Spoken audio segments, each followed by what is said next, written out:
Bonjour à tous et bienvenue pour ce nouveau test. Aujourd'hui on va parler des Creative Outlier Air qui sont des intras True Wireless à moins de 80 € et qui devraient plaire à beaucoup de monde. Ils ont plusieurs atouts, notamment 3, et on va en parler dans ce test qui devrait donc plaire à tous ceux qui cherchent du True Wireless de qualité et que même moi j'approuve, et on en parle tout de suite.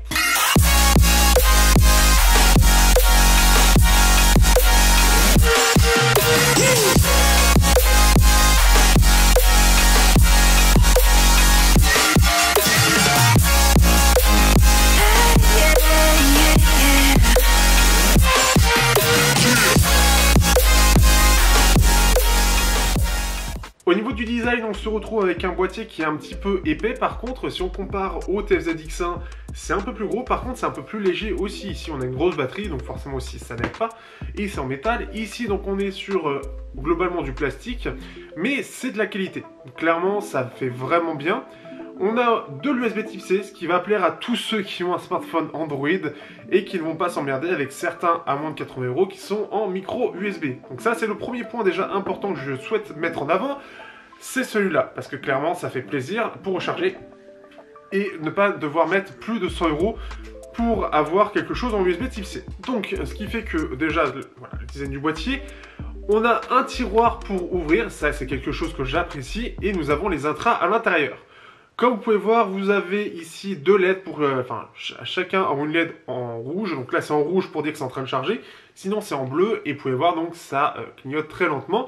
C'est très joli et je trouve ça très design pour le coup, puisque ça reste assez discret et ça fait partie du design. Donc c'est intelligemment fait. Quand on sort les intras, la première chose qui choque, c'est surtout les embouts qui sont assez particuliers. Si je compare au Yinyu H par exemple, que j'ai donc qui sont des intras détachables, pour ceux que ça pourrait intéresser, eh bien, on peut voir clairement que les embouts sont tout petits. Et je vous avoue que quand je les ai vus en les déballant, je me suis dit, c'est bizarre. Et ça passe plutôt bien dans la réalité, on en parle tout de suite dans l'ergonomie. Ce qui fait qu'on a quelque chose qui est rond, qui est assez discret, on en parle, enfin vous le verrez quand ce sera dans mon oreille. Par contre, la chose qui fait un petit peu moins bien, bon, alors déjà c'est tout en plastique, mais c'est normal au vu du prix, mais c'est surtout le système en fait, ici, donc on a les deux connexions ici pour pouvoir les charger, et au milieu on a l'aimant. Là où sur les TFZ X1 on a, et pour beaucoup en tout cas que j'ai vu, on a un système un petit peu plus joli, un petit peu plus discret, qui fait un petit peu plus, on va dire, premium, ça passe un peu mieux. Ici ça fait un petit peu plus basique, on va dire, et c'est possible que c'est là où ils aient grappillé un petit peu pour réduire le coût et avoir quelque chose d'un petit peu moins premium. Bon, néanmoins ça passe, ça tient bien, mais c'est le côté qui est un petit peu moins premium à mon goût. On a le logo, on a le L qui est ici pour dire gauche ou droite, et donc la petite canule donc avec l'embout pour dire. Justement, donc l'embout qui est tout petit comme ça. Alors il faut savoir qu'on en a que deux, on a ceux-là plus un autre qui est fourni en plus grand, mais par contre, hop, ce qui est bien, donc là on passe sur la partie ergonomique, vous l'aurez compris, c'est que, hop, ils tiennent très très bien dans l'oreille. Vraiment, ça fait con de dire ça, mais bon, on est sur du True Wireless, donc il n'y a rien en termes de maintien, ça va pas derrière l'oreille comme j'ai l'habitude de tester, donc ce qui fait que c'est bien de tester comme ceci. Ce qui est bien, c'est qu'en fait, on a ce système en fait d'embout, tient vraiment très très bien dans les oreilles, et l'ensemble en fait du design, ou aussi ça repose aussi par l'intérieur de l'oreille, fait que ça tient vraiment très très bien dans les oreilles. J'ai un pote qui les a achetés, qui l'utilise lui au sport, et il n'a aucun problème avec, il en est absolument ravi, je lui ai déjà fait acheter avant même de sortir le test. C'est un peu l'avantage de me connaître, mais l'inconvénient c'est qu'on achète des choses avec moi. Et ce qui fait que déjà en termes d'ergonomie, clairement ils tiennent très bien. Et donc, hop ici, on va parler aussi un peu design. Donc voilà ce que ça donne.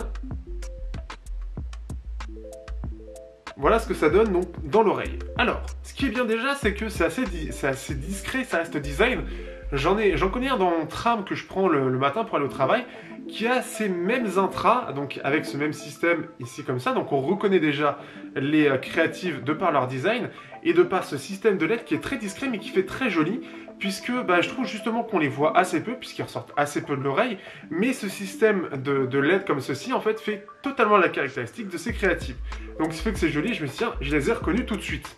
Un petit peu comme des AirPods, mais en plus discret et en plus design à mon sens. Ça, c'est la première chose. Pour la partie sonore. Alors, ce qui a été le plus évident pour moi pour comparer en termes filaires, ce sont les TRN V30 que vous voyez ici qui coûtent une quinzaine d'euros. Donc vous voyez 15 €, 80 €, forcément tout le système Bluetooth prend beaucoup sur le prix. Donc ce qui fait que c'est Creative Outlier R, un seul driver de 5,6 mm, 5,6 pardon mm. Alors je sais plus quel est le terme exact, je vais vous mettre de toute façon la caractéristique exacte, plus la courbe de fréquence. Et donc ce qui fait que ces intras sont clairement très dynamiques. On a une signature en V très puissante, ce qui fait que clairement là où il va se démarquer, c'est pour écouter de l'électro, du rap, un peu du métal, même si ça manque un peu en termes de résolution. On a quelque chose qui est clairement fun, mais vraiment très fun, et qui se démarque totalement des TFZ X1 qui ont, eux, une signature qui est une signature beaucoup plus équilibrée. Donc pour ceux qui cherchent des basses, tournez-vous sur ceux-là. Techniquement, on s'approche pas mal des TRN V30, même si les V30 ont, comme on est sur donc une signature en V, donc c'est-à-dire que dans les médiums, notamment les bas médiums, c'est là où ça va perdre beaucoup, et les hauts médiums remontent. Et bien clairement, de ce que je compare par rapport aux V30, bah, les V30 techniquement déjà la basse est meilleure, elle est plus claire et plus propre, on va dire ça comme ça, avec des médiums qui ont plus de corps et restent plus naturels, et des aigus après qui restent à peu près, qui sont très bien aussi. La différence ici, c'est qu'on, notamment dans les médiums, j'ai remarqué ça, on manque un petit peu, au niveau des voix, en fait, ça manque un peu de corps, et notamment un petit peu de basse, en fait, ça manque un peu de vie. C'est surtout ça qui manque. Par contre, la basse, elle est très puissante, elle est très ronde. Donc après, pour ceux qui veulent quelque chose de vraiment performant, vraiment de la bonne grosse basse, vous allez apprécier sans que ce soit dégueulasse. Le rendu est vraiment propre, je trouve. Et vous avez la queue d'un chat qui est devant. Et qui se dandine. Attends, viens là, hop. Et donc, ce qui fait que ces créatives ont une signature très forte au niveau du sonore, mais qui reste très propre. Donc pour 80 €, c'est vraiment face au TFZ, avec une signature différente. Et clairement, j'approuve, je me suis vraiment éclaté. J'écoute pas mal de synthwave en ce moment, ce qui fait que j'ai beaucoup apprécié écouter via les créatives. Ça n'a pas été une horreur à écouter dans les oreilles, j'ai pu apprécier. Ce qui fait que déjà, voilà, clairement, je les approuve si vous cherchez ça, et la plupart des gens cherchent ça. De la bonne basse bien puissante qui vibre, qui boom, qui fait un bon gros boom, avec en plus de ça des aigus qui, ce qui est bien, c'est qu'elles sont pas agressives. Donc ça, c'est aussi une bonne chose. On n'est pas sur des intras où le côté peut être très vite agressif pour certains drivers, si c'est mal géré, pour ressortir un peu trop les détails. Ici, c'est vraiment très bien géré. Juste les médiums qui sont un petit peu trop en retrait, ou en tout cas un poil moins bien géré que les V30 pour le coup là-dessus. Donc ce qui fait qu'il y a ça, la connectique en Bluetooth, donc on est sur du Bluetooth 5 avec de la PTX, du USB-C, du AAC au choix, et le rendu est très bon. J'ai pas ressenti de compression particulière. On a une connexion qui est vraiment très stable.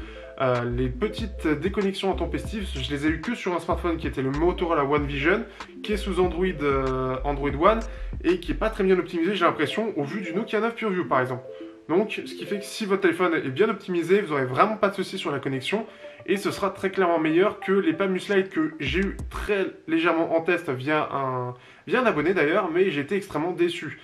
La connexion est super stable dessus, donc là-dessus, il n'y a aucun problème. Petite chose aussi au passage, il faut savoir qu'il propose aussi, une fois qu'on a pairé l'appareil de gauche, il nous propose d'associer le droit. Donc ça permet toujours d'avoir les deux de connectés, donc si jamais il se passe quoi que ce soit, les deux peuvent être connectés. Ça, c'est une bonne chose.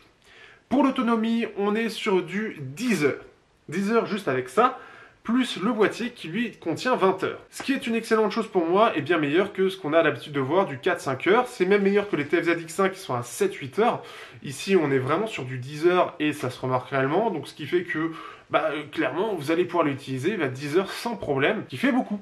Et c'est assez rare dans ce monde-là, surtout dans le monde grand public, on va dire, et pas chinois. Parce que les Chinois privilégient beaucoup l'autonomie. Et c'est aussi le cas de cela. Avoir 10 heures d'autonomie, c'est pas rien. Et même dans le temps, parce que ça va arriver. Si on est à 2 heures, dans 2 ans, ça va être 4 heures. Dans 2 ans, ce sera 2 heures. Ici, dans 2 ans, ce sera peut-être encore à 5, 6, 7 heures. Ça dépendra de votre utilisation, bien évidemment. Mais on aura moins besoin de les remplacer rapidement. Donc ça, c'est aussi une chose qui est à prendre en compte et ce qui fait que vous serez moins frustré au bout des années. Là où des trous wireless à ce prix-là, même plus cher, ont une autonomie beaucoup plus limitée et beaucoup plus limitée dans le temps aussi. Ce qui fait que pour conclure, qu'est-ce qu'on peut penser de ces créatives? Eh bien, clairement, ce sont des intras qui sont vraiment cool. En fait, ils ont 3 points à mettre en avant clairement qui sont excellents. Déjà, l'USB-C, c'est une première chose. Les 10 heures d'autonomie, c'est une deuxième chose, parce que clairement, des trous wireless avec 10 heures d'autonomie dedans sans devoir recharger, ça peut être qu'un avantage, et clairement, c'était le bon coup à jouer. Et la troisième chose, la troisième chose, c'était le son dynamique, très puissant et assez propre. J'étais assez étonné, je m'attendais pas à un son aussi bien, et clairement il est très bon. Il faudrait que je compare au Galaxy Buds pour pouvoir me faire une idée, mais clairement il se défend bien face au TFZ X1 qui vient lui de Chine.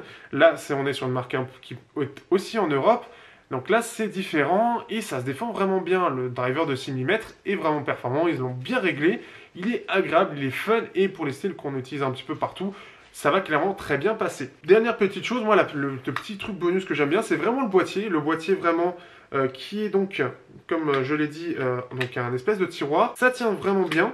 Hop, ici on a quelque chose de précis. Donc là on peut voir une petite chose que j'ai oublié de dire d'ailleurs au passage. Donc quand c'est en rouge, ça veut dire soit que c'est en charge, forcément vu que c'est là, soit à l'extérieur, ça veut dire que vous êtes à moins de 30%. Ici on peut voir ce qui est en charge, donc la batterie est en bleu, donc ça veut dire que c'est à plus de 30%. Les deux autres sont en charge et à plus de 30% aussi, donc ça fait que c'est bon, et là ça veut dire que c'est connecté pour recharger. Et hop, un petit tiroir. Et ça fait que c'est plutôt cool. Dans les points, on va dire, négatifs, c'est la boîte. Et on n'a que 20 heures. C'est un peu limité par contre de ce point de vue-là. Là où par exemple les TFZ proposent 100 heures. Donc ça c'est une première chose. Donc après, bon, il y a le poids aussi qui joue. Donc là on n'a que 20 heures. C'est un petit peu plus limité quand même. La boîte qui est un peu grosse aussi. Ça c'est aussi la petite chose aussi. Mais forcément, il y a des concessions. Et sinon, après, je sais pas grand-chose parce qu'ils tiennent vraiment bien. Et j'ai pas tant de défauts que ça, et je suis assez étonné de la qualité globale du produit. Après, forcément, si on compare encore une fois du filaire, ça correspond à ce qu'on a à 30 € chez TRN, avec les TRN V30, avec le même type de signature. Donc c'est juste à remettre en perspective pour que vous compreniez bien aussi que le Bluetooth a un impact fort sur la qualité, enfin le prix du produit et la qualité sonore. Bref, j'espère que ça vous aura plu. En tout cas, moi, je suis assez ravi. Vous pouvez les avoir à 80 € sur le site de Creative directement, sinon vous les avez à 90 sur Amazon. Je vous conseille sur le site de Creative, ils sont très bons là-dessus, ils sont très rapides. J'ai mon pote qui a commandé dessus, il en est ravi, il les a eu rapidement, donc aussi vite que s'il avait pris sur Amazon, de façon classique. Donc, ce qui fait que je ne peux que vous les recommander si vous voulez du True Wireless à 80 €, ils sont très bons sur tous les points, et j'ai pas vraiment grand chose à leur reprocher. Sur ce, je vous dis à bientôt pour un prochain test sur Teknoid.